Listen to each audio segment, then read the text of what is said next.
Annyeong. You are back in my car. This is my log for what's the date? Oh my gosh, 25, 26, 27. August 27, 2025, Wednesday. So I was supposed to have a class ng Wednesday, pero it was only a 1-hour class, and it's just that. So I don't usually go, but sometimes I do go and then like stay sa library. Pero yesterday I decided not to go. But nung Tuesday, I forgot to tell mom and dad na I wasn't gonna come to school. Kaya hindi nila naiwan si Cotton. Which nakakaawa kasi lagi na lang daw nasa car. Pero yan, na-realize ko lang din nung pagising ko na nakalimutan kong sabihin sa kanila. So oh my gosh, I have this pimple. So Wednesday, I woke up my usual time. I got up ng, I think, 7:30. Because I wanted to go for a walk or for a jog, pero it was so gloomy na I thought it was gonna rain, so I just didn't go. Pero it was like 30 minutes, so nag-toilet ako. After kong magpalit ng damit, well, I was still wearing my pajamas, pero I changed my clothes. Lumabas ako, I turned the TV on, like, tinaas ko na lahat ng, ang tawag doon, blinds. Tapos, I think it was around 8:30. Mr. Sun came out.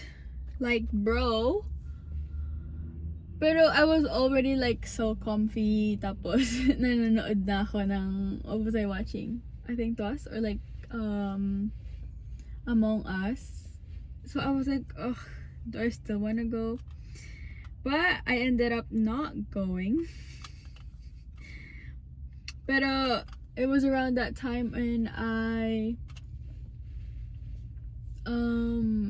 ginawa ko, nilabas ko yung, I checked our freezer and our refrigerator for what to cook, and I saw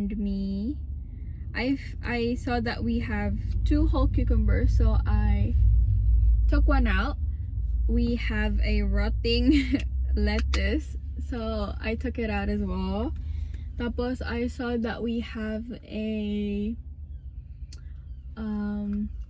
bean sprout sa freezer, so I took it out, and then I saw a like sotanghon ba yung tawag doon, or like it was like a noodles. So I was like, okay, I'll make a fried noodles with the bean sprout and this noodle. So I took it out as well, and then I also grabbed me 5 pieces of meatballs, 2 pieces of the dumpling, and the last 3 wonton. So una kong ginawa, I made me a cucumber salad. Nasarap siya ngayon. I also made me a lettuce salad. What I put was, oh my gosh, ang kati ng mukha ko. Salt and pepper. It's for both. It's just the same, magkahiwalay lang sila. Salt and pepper. I put sesame seeds.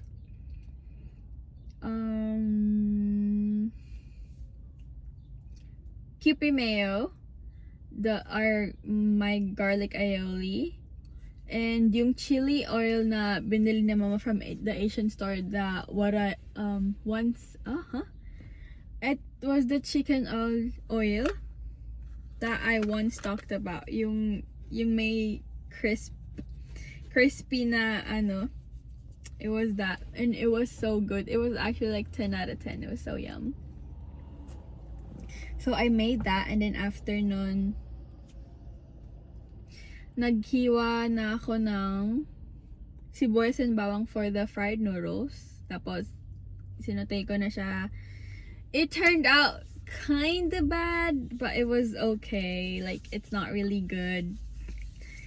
but it's still a food, so I had like a pretty good amount. Like I had a bowl of it that with the tapos in air fry ko lang yung mga nilabas ko kanina. And what else did I do? After nun, like even before pala ako mag-start magluto, I was writing down notes kasi I was like, there's no way I'm just gonna stay at home with doing nothing. Oh my gosh, why? So I was doing some notes, tapos yun nga, I decided to cook na, tapos after ko magluto, kumain lang ako while watching.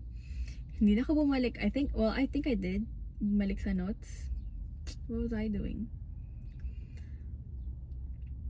Basta, it was like out of nowhere, where nag-toilet ako, and then out of nowhere, it's already 12. Like, it was 12 na. So, pinatay ko ng TV. I stayed in my room. I was like, I sat in my chair, yung usual spot ko dun with my chair, tapos yung sa may ginagawa kong table. Pero nung pag-upo ko dun, I was just searching. Bakit dalawa agad yung bus? I was searching for I was going through this website to look for a good shoes because I really wanted to buy one. Tapos I was checking yung Shein, and suddenly it's 2. Oh my gosh. It was around that time when I felt na, oh my gosh, there's no way I'm on my period. So I checked and I was on my period. Like I was supposed to get it next week. I'm a whole week early. But I guess that's fine. But like, bro. So that explained why I was craving soft drinks and sweets so much. So nung nagpalit na ako,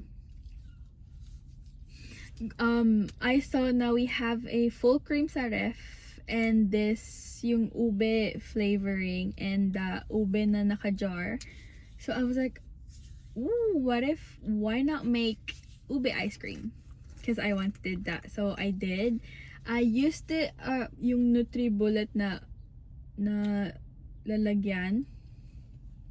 Nilagay ko dun yung cream, nalagyan ko ng ube flavoring. Tapos, I put it in this, yung cookie mold, cupcake mold. Cupcake yung basta yun. Tapos nalagyan ko lang siya ng ube na nasa jar sa middle. And I also put yung natitirang makapuno because it smelled kind of bad na. So I was like, why not use it na? So nalagyan ko na lang din siya. Tapos nilagay ko siya sa freezer. I had one yesterday and it tastes okay. Like, it wasn't bad.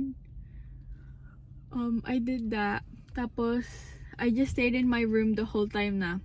On my phone, watching, not doing anything. I did cut my nails because I accidentally chipped it nung kinihiwa ko yung cucumber. So I was like, okay, I'll cut it na. Since napansin na din siya nila Froylan's na, ang haba ng kuko mo, Ate Shane. So I was like, sure, I'll cut it. So I did. Tapos, oh my gosh, anong oras na? Wait a minute, I'll do my eyeliner. Oh my gosh. Anyways, so I stayed like that until 4 or like 5. Tapos I went to, I showered around 5, I think. Tapos dumating na sila mama, andun na si Cotton. And then around 6, like 26:30,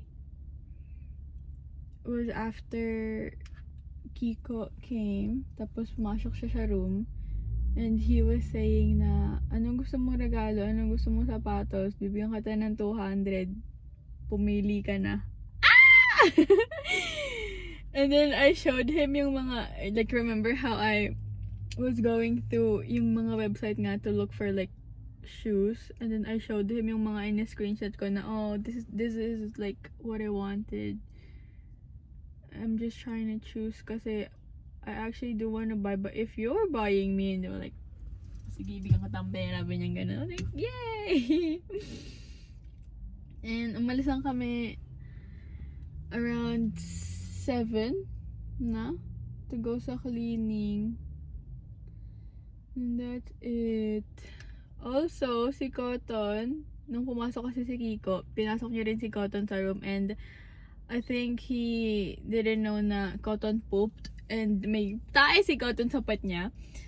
Tapos pumasok si Cotton sa kwarto ko, tapos nag-uupo-upo siya sa bed ko. Tapos, edi, I was like, naamoy ko. And I was like, bro, tumakay ka ba? So, pinalabas ko siya. At first, I was like, baka naamoy ko lang. Pero he actually did. She actually did. Kasi biglang sumagaw si mama na, Cotton, yung try mo! Ganon. I was like, bro. So, nagkaroon ng poop yung duvet, yung cover. So, pinalitan ko lang siya kahit nakakapalit lang niya din nung Sunday. And after we got home from cleaning, kinatid ko din si Julius sa church for prayer meeting. Tapos ako yung nag-drive pa uwi na. After nun, namili lang ako ng susuotin for today, and it took me 1 hour as usual to literally just find this. And like all of a sudden it's 11, and I already decided na I will iron my hair, like I will straighten my hair even before pa like nung pagka-uwi namin ng cleaning. Pero I didn't know that matatapos ako mag-pick ng clothes ng super late, but I still did straighten my hair, and I was also exercising while doing it and while watching. And I finished ng mga 12 na, so nakatulog ako ng mga almost 1 na din last night. What was I doing?